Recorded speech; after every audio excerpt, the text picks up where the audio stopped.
President Biden promised Ukrainian President Zelensky today that the U.S. will ship another $1 billion of weapons and supplies in the coming days, as Ukraine goes on 4 months since Russia began its brutal invasion. And while the fighting has made it impossible to get an accurate count of how many Ukrainians have been killed, most estimates put the number at tens of thousands of soldiers and civilians. Several thousand civilians were killed in the city of Mariupol alone, which is now under Russian control. And while Ukrainians have mounted a remarkable defense, beating back Russian forces outside Kyiv, stalling the invasion across much of western Ukraine, Kremlin forces have taken over much of the east and are closing in on total control of the Donbass region. Defense Secretary Lloyd Austin also met with a group of around 50 other countries in Brussels today with the aim of sending more help. But is it enough? Can Ukraine prevail? And what of U.S.-Russia relations going forward? Joined by Tom Nichols. Tom's an international affairs expert, regular contributor to The Atlantic, and author of its Peacefield newsletter. Carol Saivetz is a senior advisor for MIT's Security Studies program and a research associate at Harvard's Davis Center for Russian and Eurasian Studies and the Harvard Ukrainian Institute. Carol, Tom, thanks. Good to see you both. Thank you. Carol, it started with the conventional wisdom was a slaughter for the Russians in a week. Then it moved on to the Ukrainians are holding their own, the brave Ukrainians. Maybe they might actually even win. And the last few days, it's, well, Russia's regaining an advantage, again, as the conventional wisdom. What do you assess as the current state of affairs? Well, I think that story is pretty accurate. It looks like it's sort of evolving into a war of attrition. Tom can talk more about the military situation than I can. A war of attrition between the Ukrainian troops and the Russian troops. My understanding is that the Ukrainians are running out of the Soviet-era ammunition that they would need to continue the fight. And the terrain is very different in the Donbass from what it was around Kiev and Kharkiv. The Ukrainians claim to be making some small gains back around Kherson to the south, but it's not clear exactly what's going on. And in terms of, manpower and materiel, the Russians certainly have it hands down over the Ukrainians. Tom, what do you want to add to that? Carol's right. And the thing you have to bear in mind is that there was a lot of over-exuberant prediction of ultimate Ukrainian victory a little too early in this conflict because the Ukrainians were doing so well. And it's important to point something out. The Russians, by their own goals, have lost this war. The Russians went to war to capture Ukraine whole, to see Kyiv collapse, to drive out the Zelensky government. They failed. And in that sense, they have lost this war.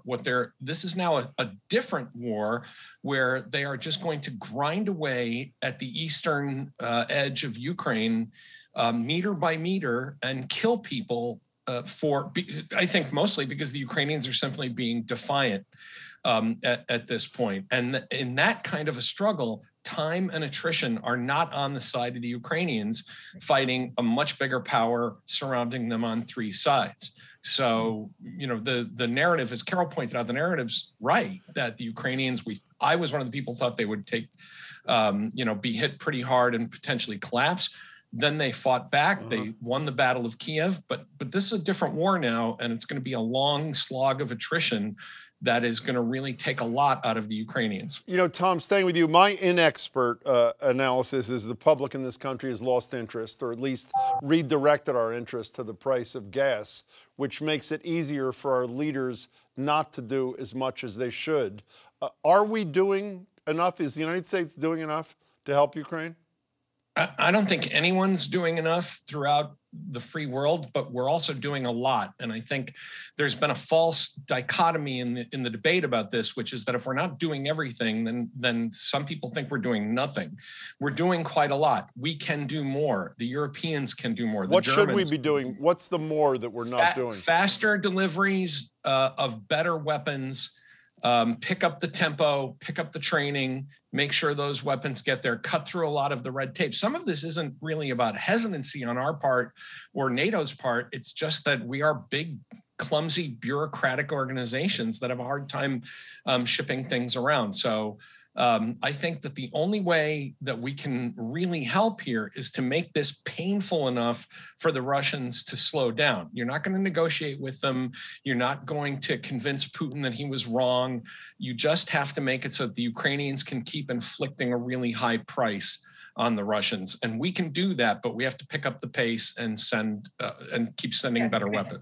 Can I jump in? Of course. I think one of the issues is that the Biden administration has been particularly fearful of crossing some imaginary line that would somehow get us into a head-to-head conflict with the Russians. We'll send them weapons that only extend X miles, but don't have the range for Y miles and things like that. And at some point, the Russians have the ability, because of their missile capabilities, of hitting Lviv or hitting other parts of Ukraine that have not been hit very regularly, including taking out the arms depots of the material that we're already providing to the Ukrainians. And the Ukrainians are really not retaliating. There have been fires, there have been, minor helicopter raids and things like that, but they don't have the capability to attack like the missile launchers inside Russian territory. Well, Carol, is it unfair to say, I'm so glad you brought up that point. I felt throughout this that Putin is determining the terms of engagement.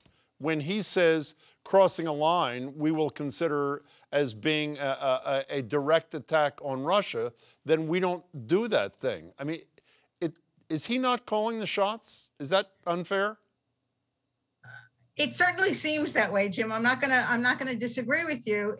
Every time he mentions the word nuclear weapons or their nuclear arsenal, we suddenly say, "Oh my God, we can't do anything more." And Poland can't send planes because even if we use this backdoor method, this was like a month ago, we will consider that a direct attack on Russia. So enough of that. Right. So we're hamstrung, at least by this perception that we do not want to provoke the Russians and that we do not want to take the risk that Putin might indeed, if his back is against the wall, use a nuclear weapon or chemical weapons in Ukraine itself. I'm not convinced that the Russians would resort to nuclear weapons, although it is part of their military doctrine. If they feel that there's an existential threat, that they would be the first to use nuclear weapons. Tom, let me speak to you in your journalistic hat for a minute. It's sort of Pogo-esque. We have seen the enemy and it is us. My favorite national newspaper is the Washington Post. 2 Saturdays ago, on my phone, I counted the number of stories until we got to Ukraine. There were things that should have been up there that made a lot of sense. But then there was the Amber Heard, Johnny Depp trial. There were the best spots to visit on the Maryland shore. Number 27 was Ukraine. It seems to me when the press redirects its attention from something like that, Vladimir Putin, maybe not individually, but his people assess that they can be even more brutal because we're not paying close attention, because we're not seeing the carnage on our television screens at night. Is that a decent assessment? I'm going to push back, Jim, and say that you can't blame the media for serving up junk food when that's what people want to read. Well, I think you can, welcome to democracy. I'm sorry, but I wish people cared more about Ukraine than they do about Johnny Depp. And I have, banged the table about this my whole career. But I also think that the media is doing a really good job of reporting on what's actually going on if you are a citizen who cares enough to find out about it. So. And I want to leave my military hat on for a minute and say, the fear of escalation problem is not something to just wave away. I mean, we are now in the biggest war. Europe is in the biggest war since the Nazis rolled east. There are 4 nuclear-armed countries involved in this conflict: the United States, Russia, Britain, and France. I take Carol's point that I don't think that, the Russians are sitting around saying that, today is nuclear go day. I worry about Putin being reckless enough, because he was reckless enough to do this stupid thing to begin with, that he can set in motion, or we could accidentally set in motion, a chain of events that then leads to an escalatory spiral that we didn't want and that they didn't want. So, while I take the point that I think it's not fair to say that Putin's been dictating this engagement, but I do think that fear of escalation and caution about escalation isn't something to just wave away. And the day it happens, we'll all wish we'd been more careful about it. Tom, can I stay with you and quote you to you, if you don't mind? You wrote, Putin wants to stay in power. No, it's not a challenge. I'm looking for an explanation. The Russian public wants their constant sense of inferiority soothed by nationalistic television fantasies. The Russian elites want to stay out of prison. The Russian military wants to prove they're not a bunch of incompetent stumblebums. This isn't going to end soon. So what will cause it to end? What is the thing that will happen, or the set of things that finally brings this to a conclusion? Vladimir Putin leaving power, either by the will of God or by action people around him. I think. And if he doesn't, it never ends? Right. I think that's absolutely right. Carol, I agree with Tom on this, although I will say that it seems like there's some chipping around the edges. There are articles. In fact, Tom and I were corresponding on Facebook about this. There are more articles about, soldiers' mothers wanting to know where their children are, where their men, male children are. Russian mothers. Russian.